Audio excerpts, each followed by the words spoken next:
বিরতিহীন সংবাদ দুপুরের এই আয়োজনে স্বাগত সবাইকে। আপনাদের সাথে থাকছি জাহিদুল বাশার এবং আমি ফারহানা লোপা। শুরুতেই জানাবো সংবাদ শিরোনাম। কুষ্টিয়া সহ 18 জেলায় 184 জনের প্রাণহানি, এর মধ্যে করোনায় 109 ও উপসর্গে মারা গেছেন 75 জন।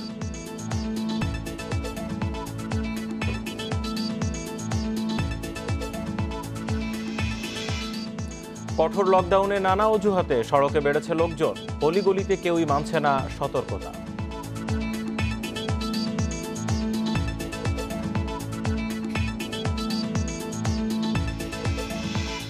আইসিইউ এর খোঁজে বেসরকারি হাসপাতালে যাচ্ছে রোগী, ডিএনসিসি হাসপাতালে জনবল কম।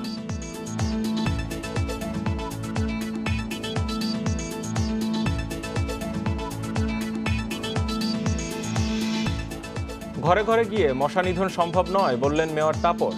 এডিস নিধনে রাজধানীতে চলছে অভিযান।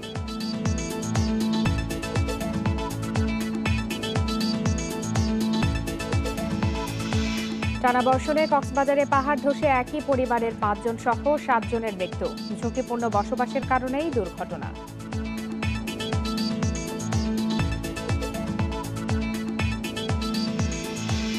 শিরোনাম জানাচ্ছিলাম, এবারে চলে যাচ্ছে বিস্তারিত খবরে। করোনা আক্রান্ত ও উপসর্গ নিয়ে 24 ঘন্টায় কুষ্টিয়া, রাজশাহী সহ 18 জেলায় আরও 184 জনের মৃত্যু হয়েছে। এর মধ্যে করোনায় 109 জন এবং উপসর্গ নিয়ে 75 জন মারা গেছেন। ঈদুল আজহায় মানুষের মধ্যে স্বাস্থ্যবিধি মানার প্রবণতা কম থাকায় করোনা আক্রান্ত ও মৃত্যুর হার বাড়ছে বলে জানিয়েছেন চিকিৎসকরা। কুষ্টিয়ার হাসপাতালগুলোতে করোনা ইউনিটে বেড়েই চলছে সংক্রমণ ও মৃত্যুর সংখ্যা। সেখানে গত 24 ঘন্টায় আরও 18 জনের মৃত্যু হয়েছে। শনাক্তের হার 49.2%। কিছু কিছু আছে হয়তো তারা সবসময় যে একদম পাসপোর্ট অফিসিয়ালি যায় তাও হয়তো যায় না, কিছু এদিকে হচ্ছে। এই সমস্ত কারণেই আমাদের কিছু মিক্স আপ হয়ে যায় এবং এই কারণেই ওখানকার প্রভাবটা এসে আমাদের এখানে পড়েছে। রাজশাহী মেডিকেলে করোনায় 6 জন এবং উপসর্গ নিয়ে মারা গেছেন 12 জন। চিকিৎসকরা জানিয়েছেন চাঁপাইনবাবগঞ্জ ও রাজশাহীর পর ভারতীয় ডেল্টা ভ্যারিয়েন্টের প্রকোপ ছড়িয়েছে পাবনা ও সিরাজগঞ্জ সহ আশপাশের জেলায়। চাঁপাইনবাবগঞ্জ থেকে শুরু করে রাজশাহী দিয়ে আমাদের মনে হয় আমাদের এখানে পার হয়ে এখন সেটা পাবনা, সিরাজগঞ্জ এই সাইডে এখন মেইনলি আক্রান্ত হচ্ছে। বগুড়ার 3টি হাসপাতালে করোনা উপসর্গ নিয়ে 21 জন মারা গেছেন। এর মধ্যে 8 জন করোনা এবং 13 জন উপসর্গ নিয়ে। স্বাস্থ্য কর্মকর্তারা বলছেন ঈদুল আজহায় মানুষের মধ্যে স্বাস্থ্যবিধি মানার প্রবণতা কম থাকায় আক্রান্ত মৃত্যুহার বাড়ছে। এরই ধারাবাহিকতায় চট্টগ্রামেও বাড়ছে সংক্রমণ মৃত্যুর সংখ্যা। গত 24 ঘন্টায় এই জেলায় করোনায় মারা গেছেন 17 জন। আমাদের গত 24 ঘন্টায় মোট 915 জন রোগী শনাক্ত হয়েছেন এবং আমরা নমুনা পরীক্ষা করেছিলাম 2792টি। ফরিদপুরে বঙ্গবন্ধু শেখ মুজিব মেডিকেল কলেজ হাসপাতালে চিকিৎসাধীন অবস্থায় আরও 17 জনের মৃত্যু হয়েছে। শনাক্তের হার 35%। এছাড়া সিলেটে 14, খুলনায় 13 ও ময়মনসিংহ মেডিকেল কলেজে মারা গেছে 12 জন। এদিকে হাসপাতালগুলোতে বাড়ছে রোগী ভর্তির সংখ্যা। সোহেলি জাহান, ইন্ডিপেন্ডেন্ট নিউজ ডেস্ক। করোনা পরিস্থিতির সবশেষ তথ্য নিয়ে জানাতে এবারে রাজশাহী থেকে আমাদের সঙ্গে যোগ দিয়েছেন সহকর্মী মাইনুল হাসান। মাইনুল, আমাদের কাছে সবশেষ যে তথ্য এসেছে তাতে রাজশাহী মেডিকেলে করোনায় 6 জন এবং উপসর্গ নিয়ে 12 জন মারা গেছেন গত 24 ঘন্টায়। চিকিৎসকরা বলছেন যে ডেল্টা ভ্যারিয়েন্ট ছড়িয়ে পড়েছে। এছাড়া আর কি কারণে এই সংক্রমণ এবং মৃত্যুর হার বাড়ছে বলে তারা মনে করছেন? রাজশাহীতে যে করোনা সংক্রমণটা কিন্তু কমে আসছে। আমরা দেখছি কয়েকদিন থেকে রাজশাহীতে করোনার যে সংক্রমণ সেইটি 20 থেকে 22% মধ্যেই আছে, যেটি সর্বোচ্চ 65% উঠেছিল। তো চিকিৎসকরা যেমনটি বলছিল যে করোনার যে সংক্রমণ একেবারে উচ্চ পর্যায়টা রাজশাহী পার করেছে, এখন সেটি কমতে শুরু করছে, যে কারণে উচ্চ সংক্রমণের পর কিন্তু যেহেতু সংক্রমণের হার থাকে সে পর্যায়ে এখন রাজশাহী আছে। তবে রাজশাহী মেডিকেল কলেজ হাসপাতালে আমরা দেখছি যে মৃত্যুর সংখ্যাটা কমছে না। এখানে প্রতিদিন যে পরিমাণ রোগী মারা যাচ্ছে তার অংশই কিন্তু দেখছি যে উপসর্গ নিয়ে। আজকেও গত 24 ঘন্টায় যে 18 জন মারা গেছে তার মধ্যে 12 জন উপসর্গ নিয়ে, 6 জন করোনা আক্রান্ত হয়ে। তো এই ক্ষেত্রে চিকিৎসকরা বলছে যে যেহেতু লকডাউন চলছে, মানুষের মধ্যে সচেতনতা বোধ বা ন্যূনতম মাস্ক ব্যবহারের প্রবণতাটা কমে গেছে। আমরা জানি বা চিকিৎসকরা যেটি বলছে যে ভারতীয় ডেল্টা ভ্যারিয়েন্ট যেটি চাঁপাইনবাবগঞ্জের পরে রাজশাহীতে ব্যাপক প্রভাব ফেলেছিল এবং তারপরে এই ডেল্টা ভ্যারিয়েন্ট ভ্যারিয়েন্টের কারণে যারা করোনা আক্রান্ত হয়েছিল তারা খুব অল্প সময়ে তাদের অক্সিজেন স্যাচুরেশন কমে গেছিল এবং হাসপাতালে ভর্তি করতে যখন আসে তখন একেবারে মুমূর্ষু অবস্থায়, যে কারণে অনেক রোগীকে হাসপাতালে ভর্তি করে 10-12 দিন চিকিৎসা দিয়ে বাঁচানো যায়নি, কেউ কেউ হাসপাতালে এসে চিকিৎসার সুযোগই পাননি, এমনও রোগী আমরা দেখেছি। সেক্ষেত্রে সাধারণ মানুষকে সচেতন হওয়ার পাশাপাশি কোনো ধরনের করোনার উপসর্গ পেলেই বা দেখা দিলে যেন বিশেষজ্ঞ চিকিৎসকের পরামর্শ নেওয়ার পরামর্শ দিচ্ছেন চিকিৎসকরা। একটু জানে রেখে হাসপাতাল কর্তৃপক্ষ বলছে যে রাজশাহী মেডিকেল হাসপাতাল যে পরিমাণ মৃত্যু কয়েকদিন আগেও ছিল, যে আমরা দেখেছি যে সর্বোচ্চ 25 জন মৃত্যু হয়েছে, তো সেইটি কিন্তু কমতে শুরু করছে হাসপাতাল কর্তৃপক্ষ বলছে। ভারতীয় ডেল্টা ভ্যারিয়েন্টের প্রকোপ যেটি চাঁপারঙ্গজের পর রাজশাহীতে শুরু হয়েছিল এবং এটি এখন রাজশাহী অতিক্রম করে পাবনা, সিরাজগঞ্জ সহ আশপাশের জেলাগুলোতে এখন সেটার প্রকোপ বাড়ছে এবং হাসপাতাল কর্তৃপক্ষ বলছে যে আগামী 2 সপ্তাহের মধ্যে রাজশাহী মেডিকেল কলেজ হাসপাতালে করোনার যে মৃত্যুর হারটি এখন আছে 15 থেকে 17-এর মধ্যে, সেইটি আরও কমে আসবে। সেক্ষেত্রে বলা হচ্ছে যে চলমান লকডাউন যেটি চলছে সেইটি যদি পুরোপুরি বাস্তবায়ন না করা যায় এবং এই লকডাউন বাস্তবায়নের পাশাপাশি স্বাস্থ্যবিধি মানা এবং ন্যূনতম মুখে মাস্ক যদি পরা না যায়, সেক্ষেত্রে এই যে ডেল্টা ভ্যারিয়েন্ট যেটি ছড়িয়ে পড়ছে রাজ্যের আশপাশের জেলাগুলোতে, সেগুলো আরও ভয়াবহ হবে এবং মৃত্যুর সংখ্যাও কিন্তু বাড়বে। সহকর্মী মাইনুল হাসান জানাচ্ছিলেন রাজশাহী থেকে। করোনা নিয়ন্ত্রণে ঈদের পর শুরু হওয়া লকডাউনের 6ষ্ঠ দিনেও রাজধানীর সড়কে রয়েছে মানুষের অহেতুক চলাচল। কারণ ছাড়া মানুষকে নিয়ন্ত্রণে রীতিমতো হিমশিম খাচ্ছে আইনশৃঙ্খলা বাহিনী। রাজধানীর বিভিন্ন সড়কের চেকপোস্টে চলছে জিজ্ঞাসাবাদ। জরুরি সেবা সংশ্লিষ্টরা পরিচয়পত্র দেখানোর পর গন্তব্যে বা কর্মস্থলে যাওয়ার অনুমতি পাচ্ছেন। প্রয়োজন ছাড়া কেউ বের হলে করা হচ্ছে জরিমানা। সকাল থেকে রাজধানীর সড়কে রিকশা চলাচল কিছুটা বেশি দেখা গেলেও ব্যক্তিগত গাড়ি চলাচল করছে কম।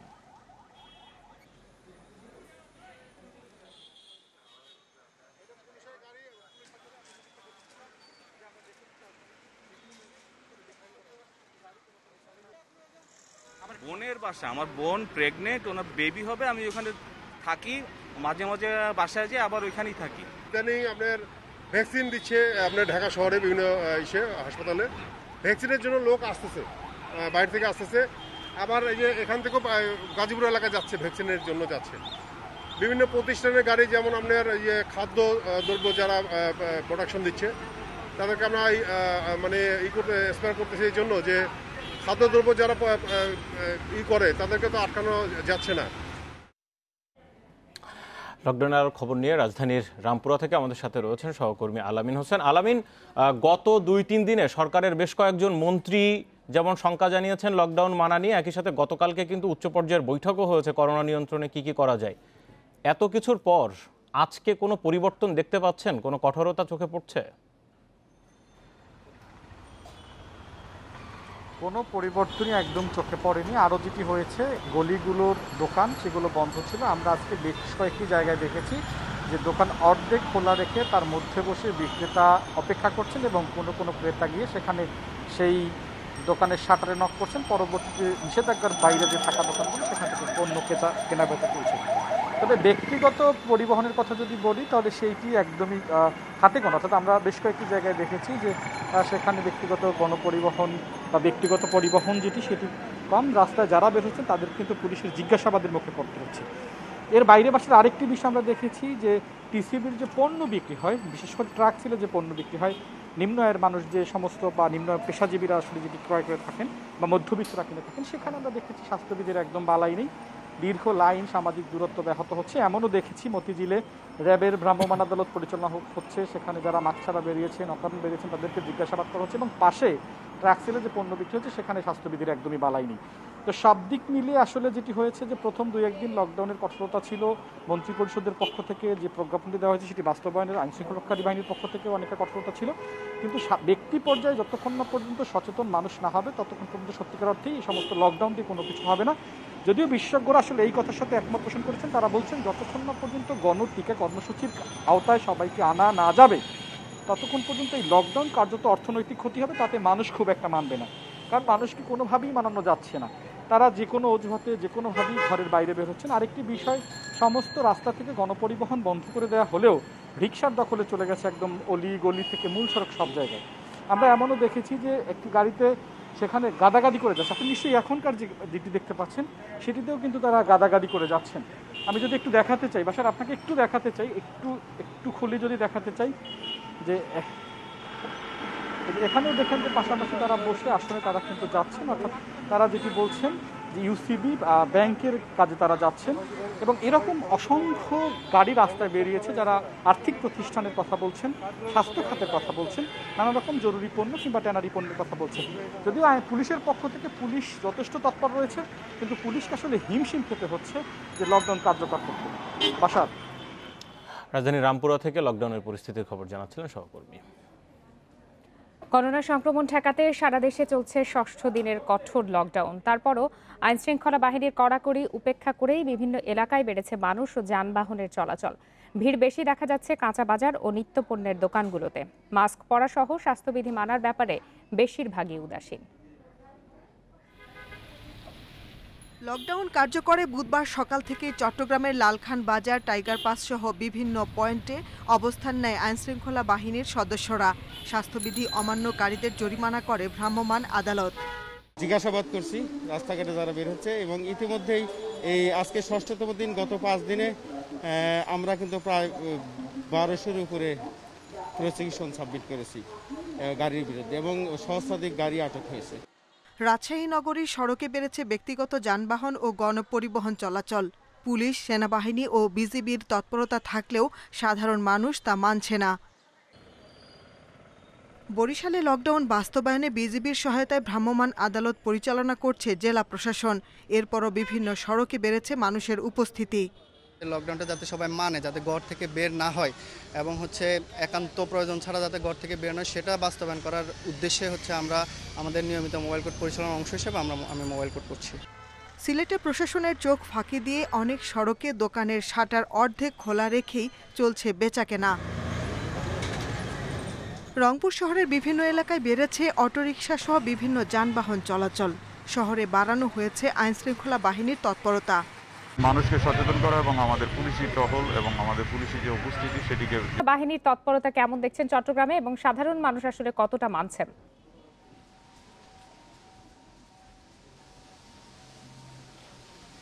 চট্টগ্রামের সড়কের অবস্থা যদি আমরা বলি, সেক্ষেত্রে বলা যায় গত 2-3 দিন ধরে কিন্তু এখানে বৃষ্টিপাত অব্যাহত আছে, যার কারণে সড়কে গাড়ির চাপ এমনিতেই কিছুটা কম বলা যায়। আর এর বাইরে যে বিষয়টি আমরা সচরাচর লক্ষ্য করি সেটি হচ্ছে প্রতিদিন লকডাউন চলাকালে, বিশেষ করে সকালবেলা, সকাল 8টার আগে কিন্তু আমরা দেখি প্রচুর যাত্রীবাহী যানবাহন নানা স্টিকার লাগিয়ে তারা কিন্তু চলাফেরা করতে আমরা চলতে দেখি এবং একই সঙ্গে কর্মমুখী মানুষও সেই সব যানবাহনের আসলে সুবিধাগুলো নেয়। এবং একই সঙ্গে আমরা দেখি বিশেষ করে রাত 8টার পরে তখনও কিন্তু নগরীতে বিভিন্ন ধরনের যানবাহন চলাচল করতে দেখা যায়, যাত্রীবাহী যানবাহন। কিন্তু দিনের এই সময়টাতে সড়কে যেসব যানবাহন দেখা যায় এর বেশিরভাগই কিন্তু ব্যক্তিগত যানবাহন এবং পণ্যবাহী যেসব ট্রাক, পিকআপ, কাভার্ড ভ্যান সহ নানা ধরনের যে পণ্যবাহী যানবাহন রয়েছে সেগুলোই মূলত এখন চলাচল করছে। তবে এর বাইরে যে সিএনজি, অটোরিকশা কিংবা অন্যান্য যে পরিবহনগুলো রয়েছে সেগুলো যে একদমই চলছে না এমনটি বলা যায় না, কারণ আমরা দেখেছি যে সাধারণ রোগীদের পরিবহন করা হচ্ছে। এই ধরনের নানা ব্যানার টাঙিয়ে আমরা দেখেছি সড়কে কিন্তু প্রচুর পরিমাণে সিএনজি, অটোরিকশা আমরা দেখতে পাচ্ছি। তবে সেক্ষেত্রে সিএনজি, অটোরিকশার চালকরা সাধারণত যে বিভিন্ন যে রোগী পরিবহন করছে এই ধরনের বিভ্রান্তিকর তথ্য দিয়ে তারা পার হওয়ার চেষ্টা হয়ে থাকেন বিভিন্ন যে পুলিশের চেকপোস্টগুলো। সেই ধরনের তথ্য কিন্তু আমরা বিভিন্ন জায়গায় দাঁড়িয়ে সেটি কিন্তু দেখেছি। আর পুলিশ কর্মকর্তাদের সঙ্গে কিন্তু আমাদের কথা হচ্ছিল, তারা বারবার যে বিষয়টি বলছেন সেটি হলো প্রত্যেকটি জায়গায় তাদের যে নির্ধারিত চেকপোস্ট রয়েছে সেখানে কিন্তু তারা তাদের যেই তল্লাশি কার্যক্রম সেটি অব্যাহত রেখেছে এবং এরপরও মানুষ নানা অজুহাতে ঘর থেকে বের হয়ে যাচ্ছেন। হয়তো কেউ ব্যাংকে যাবার নাম করে, কেউ হয়তো কেউ অসুস্থ রয়েছেন, ওষুধ কিনতে যাবেন, এই ধরনের নানা তথ্য দিয়ে বাড়ি থেকে কিন্তু বের হয়ে যাচ্ছেন এবং সড়কে ঘোরাফেরা করছেন। এমন ধরনের তথ্য আইনশৃঙ্খলা বাহিনীর কর্মকর্তারাও আমাদেরকে দিচ্ছেন। আরেকটি বিষয় হলো যে দোকানপাট সহ যে ব্যবসা বাণিজ্য বিভিন্ন ধরনের যে কেন্দ্রগুলো রয়েছে সেগুলো কিন্তু বন্ধ রাখার কথা থাকলেও আমরা দেখেছি যে বিভিন্ন যে অলিগলির যে অপ্রয়োজনীয় অনেক দোকানও কিন্তু একেবারে খোলা বলা যায় এবং একই সঙ্গে অনেক জায়গায় আমরা দেখেছি যে পোশাক কারখানার মতো যেই অনেক ছোটখাটো কারখানাও অনেক জায়গায় যে প্রশাসনের চোখ ফাঁকি দিয়ে খোলা আছে এমন তথ্যও কিন্তু আমাদের কাছে রয়েছে এবং আমরা সেটি নিয়ে আইনশৃঙ্খলা বাহিনীর যে কর্মকর্তা যারা রয়েছেন তাদের সঙ্গে কথা বলেছি। তারা বিষয়গুলো দেখভাল করছেন এবং তারা বলছেন যদি কেউ অপরাধ করে থাকে সেক্ষেত্রে তাদের জন্য শাস্তিমূলক ব্যবস্থা নেওয়া হচ্ছে। প্রতিদিন গড়ে 250 শতাধিক মামলা এবং জরিমানা হচ্ছে বলে তারা আমাদেরকে জানিয়েছেন। তো এই ছিল মোটামুটি চট্টগ্রামের খবর। চট্টগ্রাম থেকে জানাচ্ছিলেন সহকর্মী ইফতেখার ফয়সাল। আর আপনারা আছেন বিরতিহীন সংবাদ দুপুরে। সংবাদে আরো যা জানান। লকডাউনে চট্টগ্রাম বন্দরে কন্টেইনার জট বাড়ছে, বেসরকারি ডিপোতে স্থানান্তরের উদ্যোগ।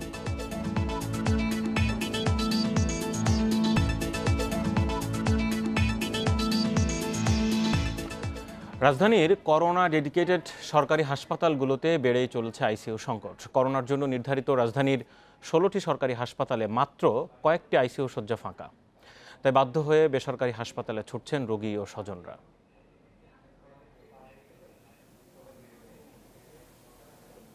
ডালিয়া পারভীন, করোনায় ফুসফুসের 25% আক্রান্ত হয়েছে তার। বুধবার সকাল থেকে রাজধানীর বেশ কয়েকটি সরকারি হাসপাতাল ঘুরেও পাননি একটি আইসিইউ। বাধ্য হয়ে তাকে নিয়ে বেসরকারি হাসপাতালে ছুটছেন স্বজনরা। আইসিইউ ফাঁকা নাই, বাট মহিলার ক্ষেত্রে নাই, পুরুষ ক্ষেত্রে একজন ছিল, পরবর্তীতে নিয়ে নিয়েছে, এখন আর কোনো নাই। এখন আমরা হাই অথরিটির সঙ্গে কথা বলছি, বাট আমরা দিতে পারি নাই, এখন আমরা বাধ্য হয়ে নিয়ে যাচ্ছি। সিলিন্ডার, অক্সিজেন সিলিন্ডার সাপোর্ট নিয়েছিলাম, কিন্তু ওটাতে এখন কুলাচ্ছে না আর কি, তো এই জন্য আর কি ঘুরতেছি, এখন দেখা যাক কি হয়। স্বাস্থ্য বিভাগের মঙ্গলবারের তথ্য মতে রাজধানীতে করোনা ডেডিকেটেড 16টি হাসপাতালের 381টি আইসিইউ শয্যার মধ্যে ফাঁকা রয়েছে মাত্র 22টি। কোনো হাসপাতালে 2-1টি আইসিইউ বেড ফাঁকা হলেও ভর্তি থাকা রোগীরাই অগ্রাধিকার ভিত্তিতে সেগুলো পান। তাই নতুন রোগীদের ভাগ্যে জুটছে না আইসিইউ। আমরা সর্বোচ্চটাই চেষ্টা করছি যাদেরকে আমাদের কাছে রেখে ট্রিটমেন্ট দেওয়ার, সেগুলোর প্রচেষ্টাটা আমাদের সঙ্গে অব্যাহত আছে। তার বাইরেও যেটা আমরা বলবো যে পেশেন্ট তো আমরা একটু বৃদ্ধির দিকেই দেখছি, সেটি আরও হয়তো কিছুদিন আরও অব্যাহত থাকবে, সেটাই আমাদের প্রেডিকশন। তো সেই অনুযায়ীও আমরা যাতে আরও কিছু পেশেন্ট বেটার কেয়ার আনতে পারি, সেগুলোর চেষ্টা আমাদের আছে। এক হাসপাতাল থেকে আরেক হাসপাতালে ছোটাছুটি করেও আইসিইউ বেড না পেয়ে রোগীদের নিয়ে চরম ভোগান্তিতে পড়েছেন স্বজনরা। প্রাথমিকভাবে একটা রোগীকে যে পরিমাণে ট্রিটমেন্ট দেওয়ার কথা, ওনাদের কাছে যদি কোনো ট্রিটমেন্টের জন্য যায়, ওনারা একটা কথাই বলে যে রোগী এখনও বেডে তো যায় না, এখনও তো ভর্তি হয় না, ওনারা কীভাবে ট্রিটমেন্ট দেবে, ওনারা কোনো ট্রিটমেন্ট দেয় না, বলে যে আগে বেডে যাক। লোক বলে সংকটে দেখা যায় যে অনেক সময় আমার সামনেই হচ্ছে যে আইসিইউতে যাবে, কিন্তু আইসিইউ ফাঁকা নাই, কি করবে? করোনা সংক্রমণের এই ঊর্ধ্বগতি অব্যাহত থাকলে অচিরেই হাসপাতালের ব্যবস্থাপনা ভেঙে পড়তে পারে বলে শঙ্কা প্রকাশ করেছেন জনস্বাস্থ্য বিশেষজ্ঞরা। নূরে জান্নাত, ইন্ডিপেন্ডেন্ট নিউজ। রাজধানীর বিভিন্ন হাসপাতাল ঘুরে এই মুহূর্তে মহাখালীর ডিএনসিসি ডেডিকেটেড কোভিড হাসপাতালে রয়েছেন আমাদের সহকর্মী বিপ্রজিৎ চন্দ্র। বিস্তারিত জানবো তার কাছ থেকে। বিপ্রজিৎ, দুটি বিষয়, একটি হচ্ছে খাতা কলমে স্বাস্থ্য বিভাগ দেখাচ্ছে 22টি আইসিইউ শয্যা এখনো ফাঁকা আছে, বাস্তবতা কি? আরেকটি বিষয় হচ্ছে ঢাকার বাইরে থেকে সবাই ঢাকায় ভিড় করছেন, সবার কি আসলে ঢাকায় আসার দরকার? বাইরে কি কোনো ব্যবস্থাপনা নেই বিভাগীয় শহরগুলোতে? চিকিৎসকদের সাথে তো আপনি কথা বলেছেন।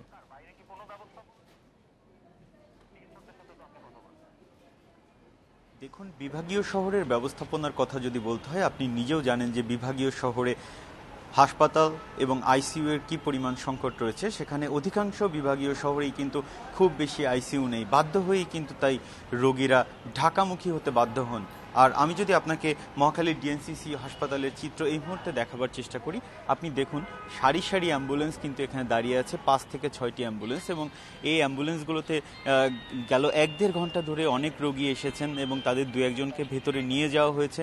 কিন্তু অধিকাংশ রোগী এখন পর্যন্ত কিন্তু চিকিৎসকের পরামর্শ না পেয়ে বাইরেই অপেক্ষা করছেন, এবং এখানে কিন্তু তাদের জন্য অক্সিজেন সাপোর্টের ব্যবস্থাও নেই। অর্থাৎ কুর্মিটল হাসপাতালে আমরা যেমন দেখেছিলাম যে যেসব রোগী অপেক্ষমান থাকেন তাদের জন্য অক্সিজেন সাপোর্টের ব্যবস্থা থাকে, এই জায়গাটিতে কিন্তু সেটিও নেই, যার ফলে রোগীরা কিন্তু এখানে অপেক্ষা করছেন। আর আইসিইউ এর যে সংকটটি তৈরি হয়েছে সেটি আপনি জানেন যে এখন রাজধানীতে করোনা ডেডিকেটেড যে 16টি সরকারি হাসপাতাল আছে, এই হাসপাতালগুলোতে আইসিইউ একেবারে নেই বললেই চলে। অর্থাৎ এখন হয়তো 10টিরও নিচে আইসিইউ ফাঁকা আছে।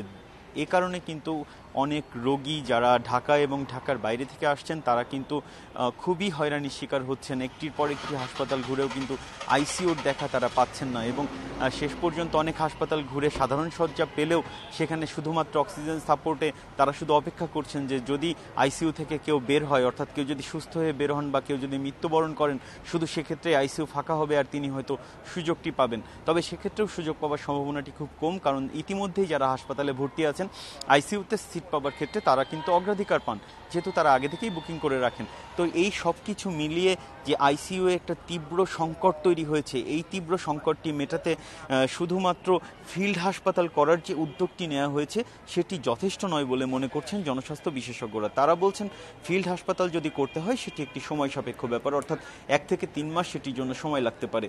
সেক্ষেত্রে আইসোলেশন সেন্টার বাড়ানোর তাগিদ দিয়েছেন তারা, এবং সেই আইসোলেশন সেন্টারে পর্যাপ্ত অক্সিজেন সাপোর্টের ব্যবস্থা যেন রাখা হয় সে বিষয়টি নিশ্চিত করার পরামর্শ তাদের। প্রতিটি হাসপাতালে আইসিইউর জন্য যে হাহাকার, সেই খবরের বিস্তারিত জানছিলাম সহকর্মীর কাছ থেকে। দেশে করোনা আক্রান্ত হয়ে হাসপাতালে আসা রোগীদের 80% টিকা ছাড়া। গবেষণা বলছে টিকা নেওয়া রোগীদের মৃত্যু ঝুঁকি কম। যেসব রোগীদের আইসিইউতে নেওয়া হচ্ছে তাদের বেশিরভাগই টিকা নেননি। জনস্বাস্থ্যবিদরা বলছেন বেশি মানুষকে টিকার আওতায় আনতে দৈনিক টিকা দেওয়ার পরিমাণ বাড়াতে হবে। রাজধানীর প্রায় সব করোনা হাসপাতালের আইসিইউর সব বেডেই রোগী ভর্তি। রোগীদের বেশিরভাগই করোনার টিকা নেননি। ডিএনসিসি কোভিড হাসপাতালের পরিচালক জানান, করোনার টিকা নিয়েও যারা আক্রান্ত হয়েছেন তারা দ্রুত সেরে উঠছেন। রিপোর্ট করেছে 5000 মতো, 3000 মতো আছে যারা ভর্তি হয়েছে। যারা ভর্তি হয়েছে এদের মধ্যে কিন্তু প্রায় আমি বলবো যে 2700 বা 2800-রও বেশি হবে যারা কিন্তু ভ্যাকসিনই নেয়নি। ভ্যাকসিন নিলে হাসপাতালে আসার সম্ভাবনা অনেক কম, আর হাসপাতালে এসে গেলেও মৃত্যুর সম্ভাবনা আরও অনেক বেশি কম। যুক্তরাষ্ট্রের এক গবেষণার তথ্য অনুসারে টিকা নেয়ার পরও কোভিডে আক্রান্ত হয়ে আইসিইউতে যাওয়ার হার 2 থেকে 5 ভাগ, আর 95 ভাগই থাকছেন সুরক্ষিত। বাংলাদেশ মেডিসিন সোসাইটির গবেষণা বলছে হাসপাতালে চিকিৎসাধীন 80 ভাগ রোগীই টিকা ছাড়া, আর 20 ভাগ টিকা নিয়েও আক্রান্ত হয়েছেন। রেজিস্ট্রেশন পদ্ধতি সহজ করে আরও বেশি মানুষকে টিকার আওতায় আনার তাগিদ দিয়েছেন জনস্বাস্থ্যবিদরা।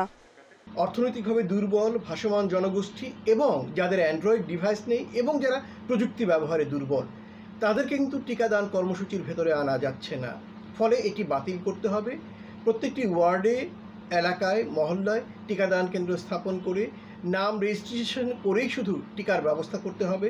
যারা সমাজের নিম্ন আয়ের মানুষ, যাদের রেজিস্ট্রেশন করার সেই কারিগরি সেই সুবিধাটা নেই, তাদেরকে সবাই সহায়তা করুন। আপনার প্রবীণ সদস্য পরিবারের তাকে রেজিস্ট্রেশন করতে সহায়তা করুন, তাকে টিকা কেন্দ্রে নিয়ে যান টিকা নেওয়ার জন্য। বিশেষজ্ঞরা বলছেন টিকা নেওয়ার পরও মাস্ক পরা সহ মানতে হবে সামাজিক দূরত্ব ও স্বাস্থ্যবিধি। Jahanara Parvin, Independent News, Dhaka. চট্টগ্রামে চতুর্থ দফায় 1,85,200 ডোজ টিকা পৌঁছেছে। সকাল 7:15টার দিকে চট্টগ্রামের সিভিল সার্জন কার্যালয়ে পৌঁছায় এসব টিকা। সিলেট বিভাগে দ্বিতীয় দফায় পৌঁছেছে সিনোফার্ম ও মডার্নার টিকা।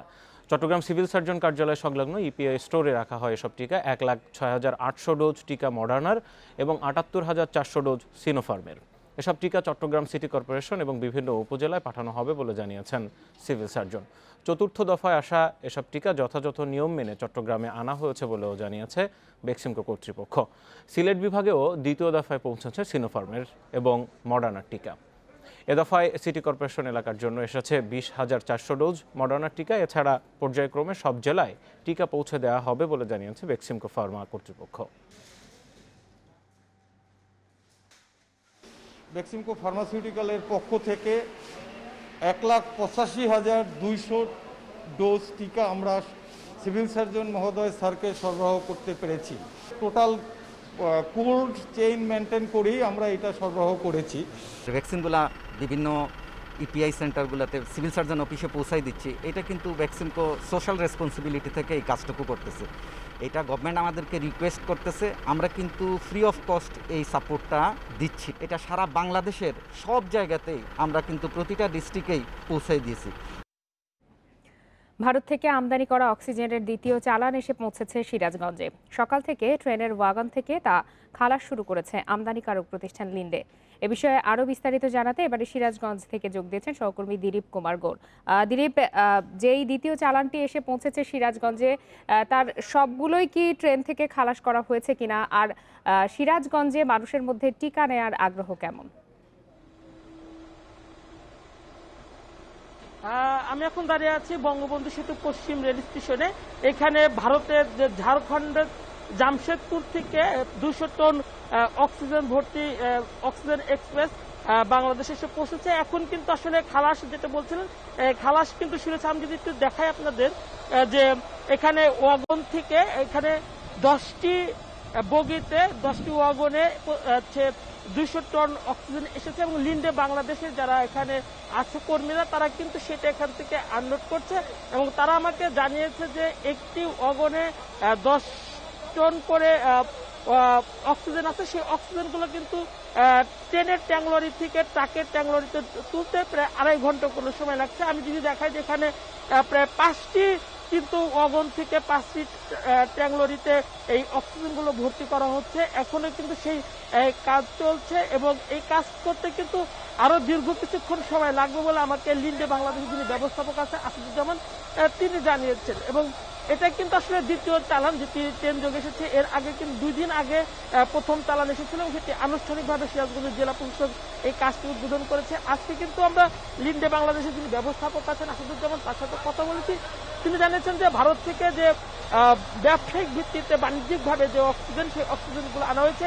এই অক্সিজেনগুলো এখান থেকে ট্যাংলরিতে করে তাদের যে নারায়ণগঞ্জে রূপপুরে কেন্দ্র আছে সেখানে নিয়ে যাওয়া হবে। সেখানে সেটা প্রক্রিয়াজাত করার পরে কিন্তু করোনার যে রোগী আছে সেই রোগীদের জন্য বিভিন্ন হাসপাতালে এই অক্সিজেনগুলো সরবরাহ করা হবে। এখন কিন্তু আমি যদি আপনি দেখেন যে এখানে কিন্তু প্রতিটি ট্যাংলরিতে লিন্ডে বাংলাদেশে যারা কর্মচারী রয়েছে তারা কিন্তু একদম সম্পূর্ণ নিরাপত্তার সাথে তারা কিন্তু এই অক্সিজেনগুলো নিয়ে তারা ট্যাংলরিতে ভরছে। এখানে ফায়ার সার্ভিস, পানি, সিরাজগঞ্জ পৌরসভার পানির ট্যাঙ্ক সেগুলোও কিন্তু মজুদ রাখা হয়েছে। যদি কোনো ধরনের ঘটনা ঘটে সে সাথে কিন্তু তারা এটা যাতে নিয়ন্ত্রণ করতে পারে সেজন্য কিন্তু এখানে ফায়ার সার্ভিস বিশুদ্ধ পানি রাখা হয়েছে। বেশ বড় একটি চালান। এখানে কি পরিমাণ অক্সিজেন আসলো বাংলাদেশে, তার সঠিক পরিমাণ আপনি জানেন কিনা? এখানে তারা আসলে বাণিজ্যিকভাবে এটি আনবে। এই দ্বিতীয় চালান যে সর্বমোট কিন্তু বাংলাদেশে এখন পর্যন্ত লিন্ডে বাংলাদেশ 400 টন তারা এই অক্সিজেন নিয়ে এসেছে এবং আমাকে যেটা কোম্পানি থেকে জানানো হচ্ছে যে এটা কিন্তু একটা ধারাবাহিক প্রক্রিয়া এবং এই অক্সিজেন কিন্তু নিয়মিত আসতে থাকবে বাংলাদেশে এবং এটা ট্রেন যোগে দ্বিতীয়বারের মতো বাংলাদেশে এই অক্সিজেন নিয়ে আসা হয়েছে। আর একটি বিষয় বলছিলেন যে টিকাদানের বিষয়, সেই টিকাদানের বিষয়ে কিন্তু আমরা দেখেছি যে এখন কিন্তু টিকাদানে প্রচুর আগ্রহ রয়েছে, মানুষজন টিকা নিচ্ছে। এখানে কিছু কিছু বিড়ম্বনা আমরা যেটা দেখেছি সেটা হচ্ছে যে যারা প্রথমে রেজিস্ট্রেশন করেছিলেন অ্যাস্ট্রাজেনেকা টিকার জন্য তারা কিন্তু টিকা নেয়নি সময় মতো, অনেকে অসুস্থ ছিল, অনেকে যেতে পারেনি, কিন্তু তাদের কিন্তু দেখা। দিলীপ কুমার গৌড়, আপনাকে ধন্যবাদ। ঘরে ঘরে গিয়ে মশা নিধন করা সম্ভব নয় জানিয়ে নাগরিকদের তথ্য দিতে আহ্বান জানিয়েছেন ঢাকা দক্ষিণ সিটির মেয়র শেখ ফজলে নূর তাপস। সকালে শ্যামপুর শিল্পাঞ্চল এলাকা পরিদর্শন শেষে এক প্রশ্নের জবাবে একথা বলেন তিনি।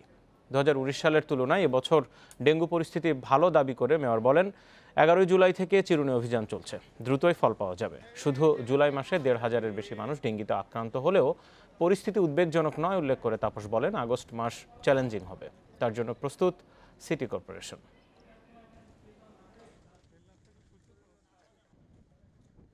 এখনো উদ্বেগজনক না, কারণ আমরা যদি 2019-এর সাথে যদি যে সময় সবচেয়ে বেশি হয়েছিল তখন জুলাই মাসে রোগী ছিল 16,000, সেই তুলনায় এখনও কিন্তু আমরা নিয়ন্ত্রণে রাখতে পেরেছি, আমাদের রোগী এ পর্যন্ত 1200। এদিকে রাজধানীর মোহাম্মদপুরে মশা নিধনে চিরুনি অভিযান ও সচেতনতা কার্যক্রম পরিচালনা করছে ঢাকা উত্তর সিটি কর্পোরেশন। বেলা 11:15 থেকে চলছে এই কার্যক্রম। ঢাকা উত্তরের প্রতিটি ওয়ার্ডে এই কার্যক্রম চালানো হবে বলে জানিয়েছেন মেয়র আতিকুল ইসলাম। এছাড়াও উত্তরের প্রতিটি নগর স্বাস্থ্য কেন্দ্রে বিনামূল্যে ডেঙ্গু পরীক্ষার ব্যবস্থা রাখা হয়েছে বলেও জানান তিনি। এদিকে জনসচেতনতার পাশাপাশি বিভিন্ন ওয়ার্ডে চলছে লার্ভা নিধনে চিরুনি অভিযান। এ সময় কারো বাসা ও আঙিনায় লার্ভা পাওয়া গেলে করা হচ্ছে জরিমানা।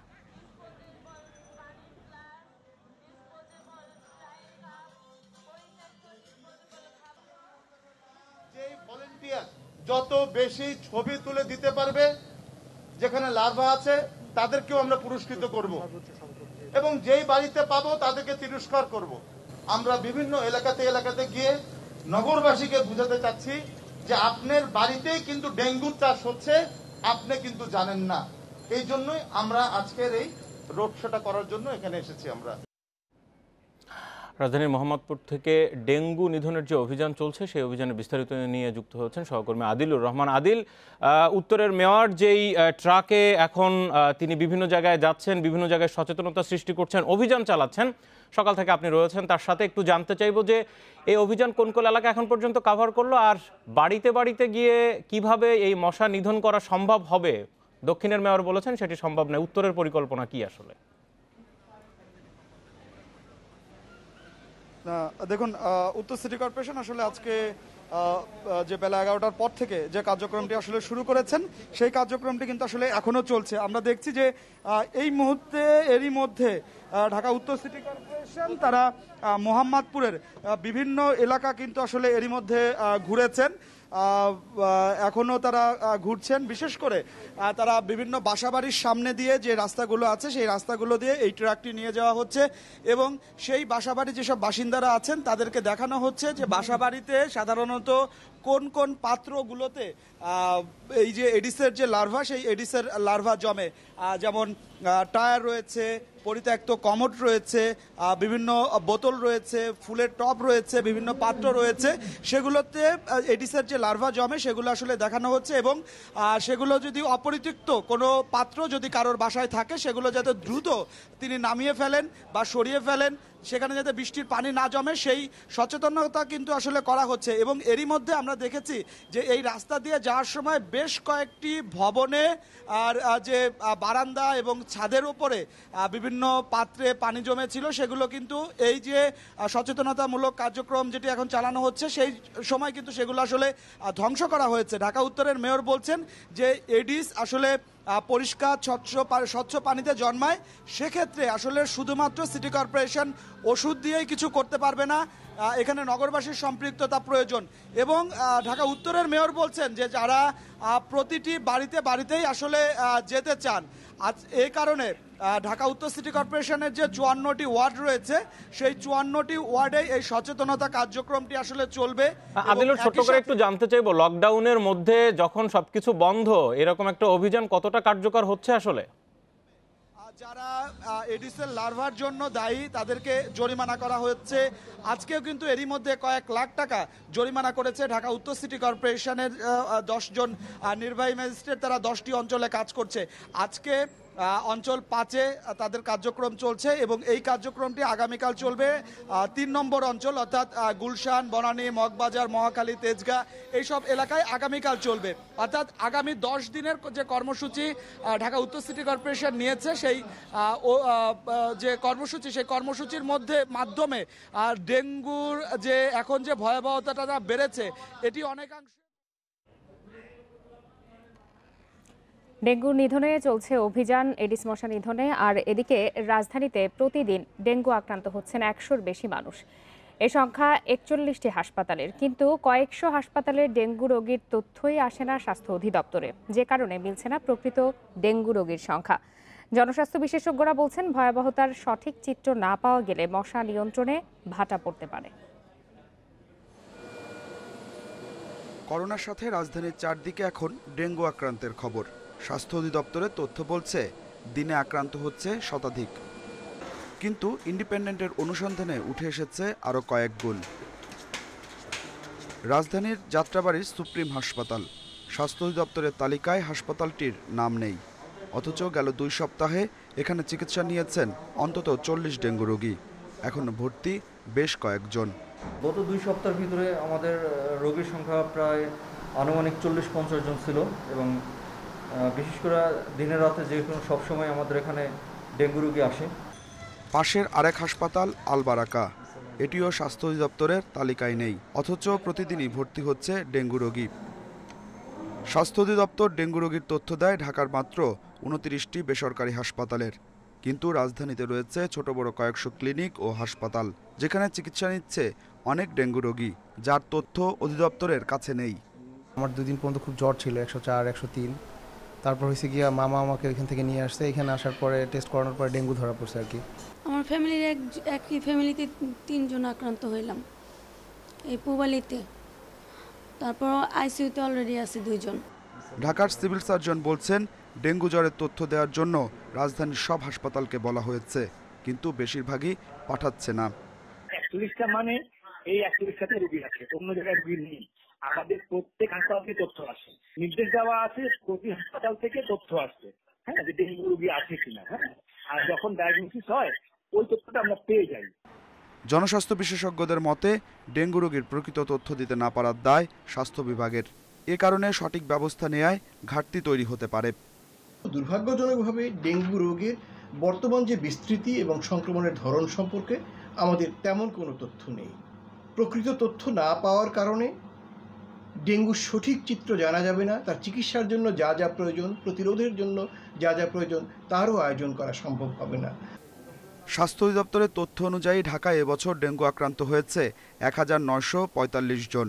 বর্তমানে হাসপাতালে ভর্তি 509 জন, কিন্তু বিশেষজ্ঞদের ধারণা এ সংখ্যা আরও অনেক বেশি।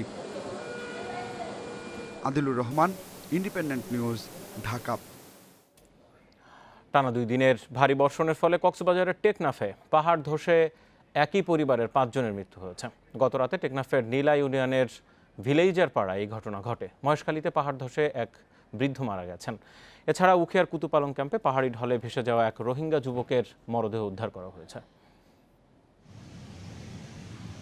টেকনাফের নীলার সৈয়দ আলমের পরিবার তখন গভীর ঘুমে। হঠাৎ বিকট শব্দ, বাড়ির পেছনে 100 ফুট উঁচু পাহাড়ের কিছু অংশ ধসে পড়ল সৈয়দ আলমের ঘরে। পাহাড় ধসের পর উদ্ধার করতে ছুটে আসে এলাকার লোকজন। মাটির নিচ থেকে একে একে উদ্ধার করা হয় সৈয়দ আলমের 5 সন্তান আব্দুল শুক্কুর, মোহাম্মদ জুবায়ের, আব্দুর রহিম, কোহিনুর আক্তার ও জয়নাবকে। রাত 12টা সাড়ে 12টার দিকে এরপরে আমরা প্রথমে 2টা ছেলে উদ্ধার করছি।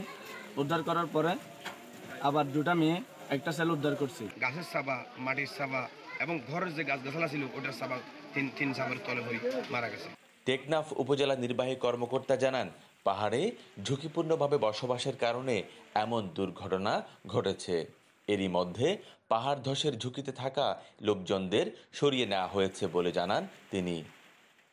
বাবা মা দুজনে বেঁচে হয়ে গেছে, আর বাকি সব ভাই বোন 5 জন একই পরিবারের মাটি চাপা পড়েছিল। তাদেরকে উদ্ধার করা হয়েছে রাতে।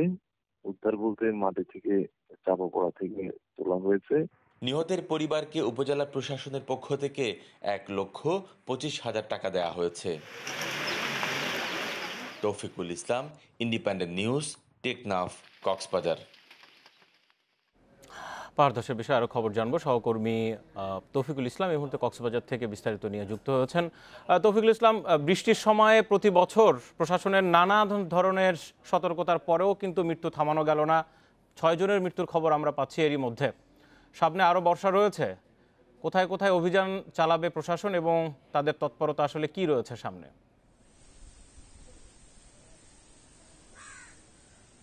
পুরো কক্সবাজার এলাকায় হচ্ছে পাহাড়ি এলাকা। এখানে 5 লক্ষের চেয়ে বেশি মানুষ পাহাড়ে উপরে এবং নিচে ঝুঁকিপূর্ণভাবে বসবাস করছে। প্রতি বছর আসলে বর্ষা আসলে পাহাড় ধসের ঘটনা ঘটে। যেমন গতকালকেই আমরা দেখেছি 24 ঘন্টার ব্যবধানে কিন্তু এসব মৃত্যু হয়েছে। আমি কক্সবাজার জেলা প্রশাসকের সাথে কথা বলেছি, তিনি বলছেন পুরো কক্সবাজার এলাকায়, পুরো কক্সবাজার যে সকল পাহাড়ে আছে পাহাড়ি এলাকায় তারা অভিযান চালাচ্ছেন যে ঝুঁকিপূর্ণভাবে যারা পাহাড়ের উপরে এবং পাহাড়ের নিচে বসবাস করছে তাদেরকে অন্যত্র সরিয়ে নেওয়ার জন্য তারা ব্যবস্থা করছেন। ইতিমধ্যে টেকনাফে প্রায় 100 পরিবারকে তারা অন্যত্র সরিয়ে নিয়েছে বলে আমাকে জানিয়েছেন উপজেলা নির্বাহী কর্মকর্তা। এবং সেই সাথে কক্সবাজার শহরের অধিকাংশ পাহাড়েই কিন্তু মানুষজন বসবাস করে, তাদেরকেও সরিয়ে নেওয়ার চেষ্টা করছে। তবে একটা বিষয় হচ্ছে, প্রশাসনের অভিযান চালানোর পরপরই কিন্তু যখন প্রশাসনের লোকজন চলে যায় তখন আবারও তারা নিজ জায়গায় চলে আসে। যে মৃত্যু, পাহাড় ধসে যে একটা মৃত্যু হবে সেটি নিয়ে কোনো ধরনের কোনো আক্ষেপ নেই।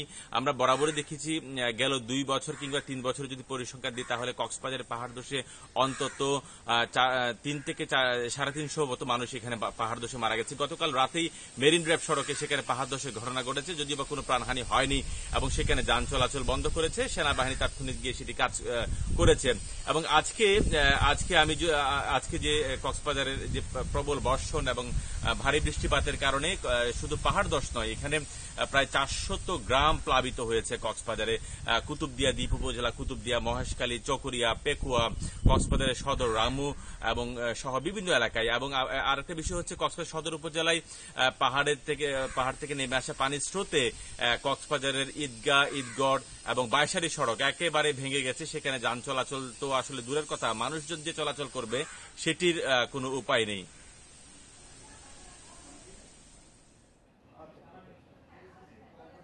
লকডাউনে চট্টগ্রাম বন্দরে বাড়ছে কন্টেইনার জট, তাই বেসরকারি ডিপোতে স্থানান্তর করে কন্টেইনার ডেলিভারির উদ্যোগ নিয়েছে কর্তৃপক্ষ। কিন্তু এতেও সমস্যা সমাধানের পথ দেখছেন না সংশ্লিষ্টরা, বরং ঝামেলা আরও বাড়বে বলেই মনে করছেন বন্দর ব্যবহারকারীরা। তবে আমদানিকারকরা বলছেন জট কমাতে খুলে দিতে হবে কলকারখানা। কঠোর লকডাউনে বন্ধ দেশের কলকারখানা, তাই বন্দরে কমেছে আমদানি পণ্যবাহী কন্টেইনার ডেলিভারি। এতে চট্টগ্রাম বন্দরে জমেছে আমদানি পণ্যের স্তূপ। সোমবার বন্দর ইয়ার্ডে ধারণ ক্ষমতার 5/4 ভাগই পরিপূর্ণ। এতে জাহাজ থেকে পণ্য খালাসও শঙ্কার মুখে পড়েছে। এমন প্রেক্ষাপটে বন্দর থেকে 19টি কন্টেইনার ডিপোতে স্থানান্তর করে ডেলিভারি দেওয়ার সিদ্ধান্ত নিয়েছে রাজস্ব বোর্ড। আজকে প্রায় 2000 কন্টেইনারের মতো ডেলিভারি যাবে। আমরা বিজিএমইএ, বিকেএমইএ সহ সকল আমদানিকারকদেরকে আমরা আহ্বান জানিয়েছি তাদের কন্টেইনার দ্রুত ডেলিভারি নেওয়ার ব্যাপারে। কিন্তু এই সিদ্ধান্তে পরিস্থিতি কতটা সামাল দেওয়া যাবে সেটি নিয়েও আছে নানা শঙ্কা। কারণ বেসরকারি ডিপোগুলোতে আমদানি রপ্তানি ও খালি কন্টেইনার মিলে ধারণ ক্ষমতা প্রায় 78,000 একক। এরই মধ্যে এসব ডিপোতে প্রায় 54,000 একক কন্টেইনার জমা পড়েছে বলে জানিয়েছে ডিপো মালিকদের সংগঠন বিগডা। আমাদের তো একটা ক্যাপাসিটি আছে, আমাদের ওখান থেকে নিয়ে না গেলে ইম্পোর্টাররা এবং বন্দর থেকেও নিয়ে না গেলে তাহলে বন্দরে কনজেস্টেড হয়ে যাবে, আমরাও কনজেস্টেড হয়ে যাব। এদিকে আমদানিকারকরা বলছে লকডাউনে কারখানা বন্ধ থাকায় বড় লোকসানের মুখে পড়ছে তারা। সরকারকে গ্যারান্টি দিতে চাই, আমরা স্বাস্থ্যবিধি মেনে কারখানা চালু রাখতে চাই। আমাদেরকে কারখানা চালু রেখে অর্থনীতির চাকা সঠিক পথে নিয়ে যাওয়ার জন্য সহযোগিতা করবেন। আমদানি পণ্যের কন্টেইনার জট এড়াতে গিয়ে রপ্তানি পণ্য যাতে নতুন কোনো জটে না পড়ে সেদিকে নজর রাখার তাগিদ দিয়েছে বন্দর ব্যবহারকারীরা। আমদানি পণ্য হ্যান্ডেল করতে যেন রপ্তানি পণ্যতে কোনো ব্যাঘাত সৃষ্টি না হয় সে ব্যাপারটিতে সবার সহযোগিতা এবং তীক্ষ্ণ দৃষ্টি রাখার জন্য আমি সবার প্রতি আহ্বান জানাচ্ছি। ডিপোগুলো থেকে কন্টেইনার ডেলিভারির ক্ষেত্রে স্ক্যানিং ও শতভাগ কায়িক পরীক্ষার সিদ্ধান্ত দিয়েছে রাজস্ব বোর্ড। তবে সময় ও ঝামেলা অনেক বাড়বে বলে এরই মধ্যে সংশ্লিষ্ট কর্তৃপক্ষকে চিঠি দিয়েছে C&F এজেন্ট অ্যাসোসিয়েশন। অনুপম শীল, ইন্ডিপেন্ডেন্ট নিউজ, চট্টগ্রাম। 65 দিনের নিষেধাজ্ঞা শেষে সমুদ্রে নেমে আশানুরূপ ইলিশের দেখা পাচ্ছেন না চট্টগ্রামের জেলেরা। এছাড়া বৈরী আবহাওয়ায় সাগরে মাছ ধরার অনুকূল পরিবেশও এখন নেই। এতে আড়তে ইলিশ কম, তাই বাজারে এখনও ইলিশের দাম চড়া। তবে এবার যথেষ্ট ইলিশ পাওয়ার আশা করছেন জেলেরা। 23 জুলাই শেষ হয়েছে সমুদ্রে ইলিশ ধরার নিষেধাজ্ঞা। এরপরই জেলেরা ছুটে গেছে সাগরে। কিন্তু গত 4 দিনে উত্তাল সাগর আর টানা বৃষ্টিতে কাঙ্ক্ষিত ইলিশের দেখা মেলেনি। মৌসুমের শুরুতেই হোঁচট খেয়েছেন জেলেরা। সাগরে লার বেশি সব পোর্ট ফিরিয়েছে, মাছ পাইনি। এখন মন চলতে আছে আপনার 15,000, 14,000, 16,000 মাছও সাইজ লই। আর বড়গুলি চলতে আছে আপনার 32,000, 37,000। সমুদ্রের ঢেউ বেশি, লার বেশি, এই কারণে মাছে কম পাচ্ছে। সাগরে মাছ বোট যাইতে পারতেছে না, বোট গেলেই লার কারণে চলে আসতে হচ্ছে, বেশি তো বাতাস চলতেছে, সেজন্য মাছের দাম একটু বাড়তি। আড়তে নেই ইলিশ, তাই দাম এখনো সাধারণের নাগালের বাইরে। প্রতিমন 14 থেকে 18,000 টাকা। আর 1 কেজির চেয়ে বড় আকারের ইলিশের দাম মন প্রতি 32,000-এর বেশি। এখন যে মাছটা বাজারে আজকে আপনি যেটা পাচ্ছেন 450 টাকা, এই মাছটা আপনি এক সপ্তাহ পরে পাবেন 350 থেকে 300 টাকা। কারণ আজকের দাম বেশি। 65 দিন বন্ধ থাকার পরে বাজারে কোনো মাছ ছিল না। আগামী এক সপ্তাহের ভিতরেই সাধারণ মানুষের ক্রয় ক্ষমতার ভিতরে মাছের মূল্য চলে আসবে। এবার 25,000 মেট্রিক টন ইলিশ আহরণের লক্ষ্য ঠিক করেছে মৎস্য বিভাগ, যা গত বছরের চেয়ে 5,000 মেট্রিক টন বেশি। অনুপম শীল, ইন্ডিপেন্ডেন্ট নিউজ, চট্টগ্রাম। বিশ্বে আবারও বেড়েছে করোনায় দৈনিক মৃতের সংখ্যা। গত 24 ঘন্টায় বিশ্বে 9,400 মানুষের মৃত্যু হয়েছে, যা গত 22 জুনের পর একদিনের সর্বোচ্চ। মঙ্গলবার নতুন রোগী শনাক্ত হয়েছে 5,74,000। এ নিয়ে বিশ্বে করোনায় মোট প্রাণহানি 41,92,000 ছাড়ালো। মোট আক্রান্ত 19,59,00,000-এর বেশি। এক সপ্তাহে বিশ্বে করোনায় মৃত্যু বেড়েছে 4%। সবচেয়ে খারাপ পরিস্থিতি উত্তর আমেরিকা এবং এশিয়ায়। এশিয়ায় এক সপ্তাহে প্রাণহানি বেড়েছে 16%, আর 5% বেড়েছে সংক্রমণ। বিশ্বে একদিনের সবচেয়ে বেশি ইন্দোনেশিয়ায় 2069 জন মারা গেছে, যা এখন পর্যন্ত দেশটিতে একদিনে সর্বোচ্চ মৃত্যুর রেকর্ড। নতুন আক্রান্ত 45,000 মানুষ। দ্বিতীয় সর্বোচ্চ মৃত্যু হয়েছে ব্রাজিলে, মারা গেছে 1300-র বেশি মানুষ, শনাক্ত হয়েছে 41,000 রোগী। ভারতে মঙ্গলবার 640 জন মারা গেছে, নতুন শনাক্ত প্রায় 43,000। শীঘ্রই শিশুদের টিকা কার্যক্রমের আওতায় আনা হবে বলে জানিয়েছে দেশটির স্বাস্থ্য বিভাগ। সংক্রমণ কিছুটা নিয়ন্ত্রণে আসায় অস্ট্রেলিয়ার দ্বিতীয় বৃহত্তম শহর মেলবোর্নের লকডাউন তুলে নেওয়া হয়েছে। তবে সিডনিতে সংক্রমণ বাড়ায় লকডাউনের মেয়াদ আরও 4 সপ্তাহ বাড়িয়েছে অস্ট্রেলীয় সরকার। করোনা ভাইরাসের রূপান্তরিত ডেল্টা ধরনের সংক্রমণ বাড়ায় যুক্তরাষ্ট্রের স্বাস্থ্য সতর্কতা নির্দেশনায় পরিবর্তন আনা হয়েছে। 27 জুলাই থেকে আবারও মাস্ক ব্যবহারের নির্দেশ দিয়েছে centre for disease control and prevention. যেসব এলাকায় ডেল্টার সংক্রমণ বেশি সেসব এলাকায় ইনডোরে, বিশেষ করে জনসমাগম হলে মাস্ক পরার নির্দেশনা দেওয়া হয়েছে। 7 দিনের মধ্যে দেশের 90% জনগণকে টিকার অন্তত 1 ডোজ দিয়েছে ভুটান সরকার। এদিকে করোনার চতুর্থ দফার সংক্রমণ বেড়েই চলেছে দক্ষিণ কোরিয়ায়। গত 24 ঘন্টায় দেশটিতে 1900 নতুন রোগী শনাক্ত হয়েছে, যা এখন পর্যন্ত একদিনে সর্বোচ্চ শনাক্ত।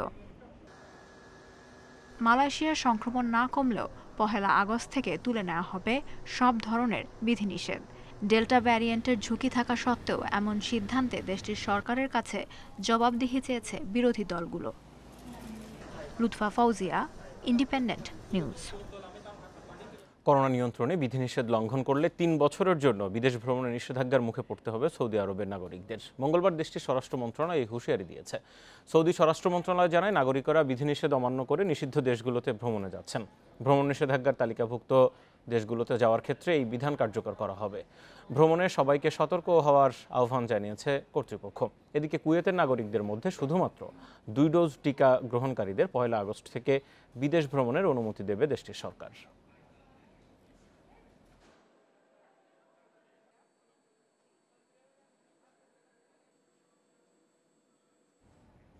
ভারতের বিহারের সড়কে ঘুমন্ত অবস্থায় বাস চাপায় 18 শ্রমিক নিহত হয়েছেন।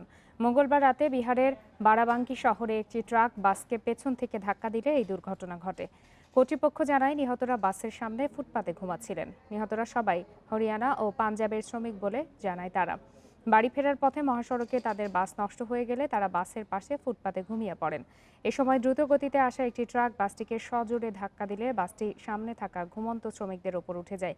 এতে ঘটনাস্থলেই 18 জন নিহত হন। আহত হন আরও অনেকে। দুর্ঘটনার কারণ এখনও জানা যায়নি। এই ঘটনায় ভারতের প্রধানমন্ত্রী নরেন্দ্র মোদী গভীর শোক প্রকাশ করেছেন।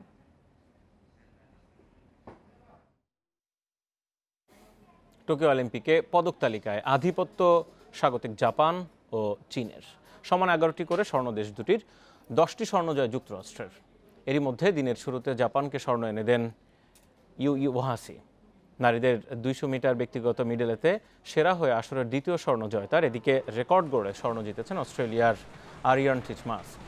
200 মিটার ফ্রি স্টাইলের সময় নিয়েছেন 1 মিনিট 53.50 সেকেন্ড, আর তাতে ভেঙেছেন 2012 লন্ডন অলিম্পিকে অ্যালিসন স্মিথের রেকর্ড। 1500 মিটার ফ্রি স্টাইলে স্বর্ণ জিতেছেন যুক্তরাষ্ট্রের কেটি লিডেকি। সাঁতারের ফ্রি স্টাইল রিলেতে স্বর্ণ জিতেছে গ্রেট ব্রিটেন। এদিকে প্রথম ইউক্রেনের খেলোয়াড় হিসেবে টেনিসের সেমিফাইনালে উঠেছেন এলিনা ভিতোলিনা।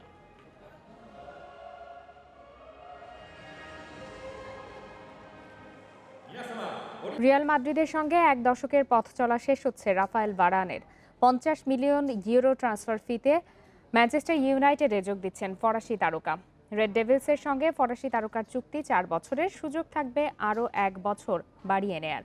দ্রুতই মেডিকেল টেস্ট দেওয়ার কথা থাকলেও ইংল্যান্ডের করোনা প্রোটোকলে তা সম্ভব হচ্ছে না।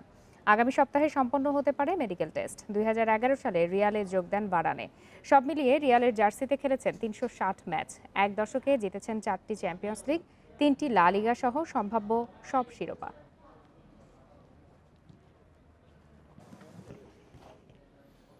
স্লো টার্নিং উইকেটে অস্ট্রেলিয়া বধের পরিকল্পনায় ঝুঁকতে পারে বাংলাদেশ। সবশেষ উইন্ডিজ সিরিজে অজিদের স্পিনে ভোগান্তি আসতে পারে বিবেচনায়। তবে প্রতিপক্ষ শিবিরে থাকা জাম্পা এগারদের নিয়েও সতর্ক থাকতে হবে টাইগারদের। মিরপুরের হোম অফ ক্রিকেটে স্বাগতিকদের বড় ভরসা সাকিব আর মুস্তাফিজ।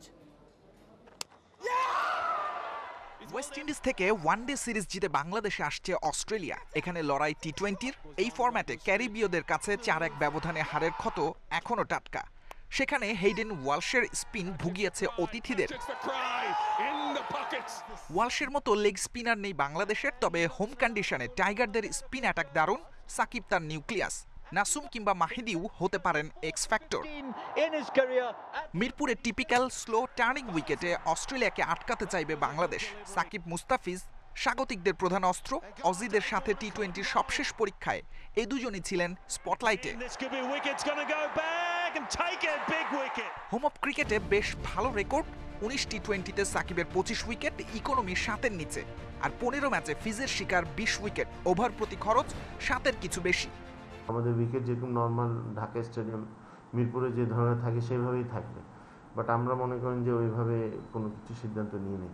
আর সেটা তো পুরো আপনার যেহেতু গ্রাউন্ডসের ব্যাপার, প্লাস উইকেট নিয়ে সম্ভবত যেভাবে সবসময় আমরা খেলে থাকি ওই ধরনের উইকেটই বানাবো, যেহেতু এটাতে হোমের একটা অ্যাডভান্টেজ থাকে। সো সেই জিনিসটা আমাদের মধ্যে মাথায় আমরা কাজ করি। নিখাত স্পিনিং উইকেটে আবার বিপত্তিও আছে। অজিদের trump card Adam Zampa. Leg স্পিনে টাইগারদের অস্বস্তি তো ওপেন সিক্রেট। অ্যাস্টন এগার টার্নারও হতে পারে বিপদের কারণ। কম্বিনেশন কন্ডিশন নিয়ে তাই ম্যানেজমেন্টের সঠিক পরিকল্পনা জরুরি। সাইদ সাদি, ইন্ডিপেন্ডেন্ট নিউজ। বিরতির সংবাদ দুপুরের আয়োজন আজ এ পর্যন্ত। ইন্ডিপেন্ডেন্ট টেলিভিশনের সব খবরের আরো বিস্তারিত জানতে চোখ রাখুন ফেসবুক, ইউটিউব বা টুইটারে। এতক্ষণ সাথে থাকার জন্য সবাইকে ধন্যবাদ।